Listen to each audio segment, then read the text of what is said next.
നമസ്കാരം. മലയാളി വാർത്തയിലേക്ക് സ്വാഗതം. താരസംഘടനയായ അമ്മയിൽ വീണ്ടും തെരഞ്ഞെടുപ്പ്. ജനറൽ സെക്രട്ടറിയായ സിദ്ദിഖ് രാജിവെച്ചതോടെയാണിത്. ജനറൽ സെക്രട്ടറിയെ കണ്ടെത്താൻ വോട്ടെടുപ്പ് വീണ്ടും വേണം.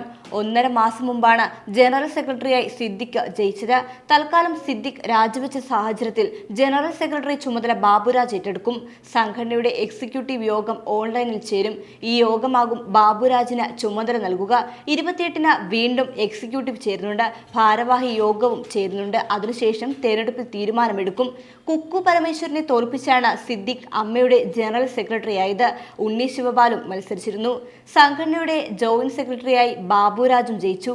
ജനറൽ സെക്രട്ടറിക്ക് അസൗകര്യങ്ങളുണ്ടെങ്കിൽ ജോയിന്റ് സെക്രട്ടറി ചുമതല ഏറ്റെടുക്കണം. ഈ സാഹചര്യത്തിലാണ് ബാബുരാജ് ആ സ്ഥാനത്തേക്ക് വരുന്നത്. ഇതിനുശേഷം പുതിയ ജനറൽ സെക്രട്ടറിയെ കണ്ടെത്തും.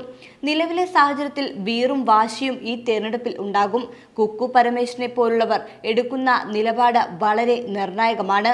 ഔദ്യോഗിക പാനലിൽ മത്സരിക്കാൻ എത്തുന്ന ആൾക്ക് വിജയം അത്ര എളുപ്പമാകില്ലെന്നാണ് സൂചന. ഓൺലൈനിൽ ചേരുന്ന എക്സിക്യൂട്ടീവ് കാര്യങ്ങൾ വിശദമായി ചർച്ച ചെയ്യും. ഹേമ കമ്മിറ്റിയിൽ ജഗദീഷ് അടക്കമുള്ളവർ നടത്തിയ പ്രതികരണങ്ങൾ അമ്മയിൽ ഏറെ കൊടുങ്കാറ്റ് വീശിയിരുന്നു. ഈ സാഹചര്യത്തിൽ തെരഞ്ഞെടുപ്പിലൂടെ ജനറൽ സെക്രട്ടറി ആകുന്നത് ആരാണെന്നതും നിർണായകമാണ്. തെരഞ്ഞെടുപ്പ് ഒഴിവാക്കാൻ നിലവിലെ ഭരണസമിതി പരമാവധി ശ്രമിക്കുകയും ചെയ്യും. അതിന് കഴിയുമോ എന്നത് ഈ ഘട്ടത്തിൽ ആർക്കും പ്രവചിക്കാൻ കഴിയില്ല. നടിയുടെ പീഡനാരോപണത്തിന് പിന്നാലെയാണ് അമ്മ ജനറൽ സെക്രട്ടറി സ്ഥാനത്ത് നിന്നും നടൻ സിദ്ദിഖ് രാജിവെച്ചത്. സംഘടനാ പ്രസിഡന്റ് മോഹൻലാലിന് സിദ്ദിഖ് ഇമെയിലായി രാജിക്കത്ത് സമർപ്പിച്ചു.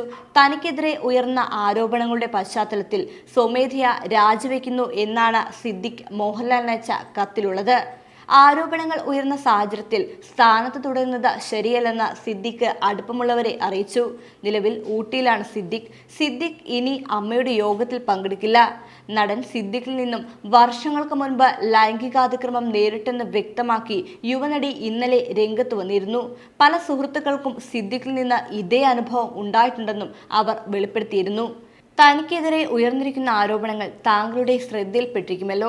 ഈ സാഹചര്യത്തിൽ അമ്മയുടെ ജനറൽ സെക്രട്ടറി സ്ഥാനത്ത് നിന്നും ഞാൻ സ്വമേധയാ രാജിവെക്കുന്നതായി താങ്കളെ അറിയിച്ചുകൊള്ളട്ടെ എന്നാണ് മോഹൻലാലിന് സിദ്ദിഖ് അയച്ച രാജിക്കത്ത്. ലാൽ അത് അംഗീകരിക്കുകയും ചെയ്തു.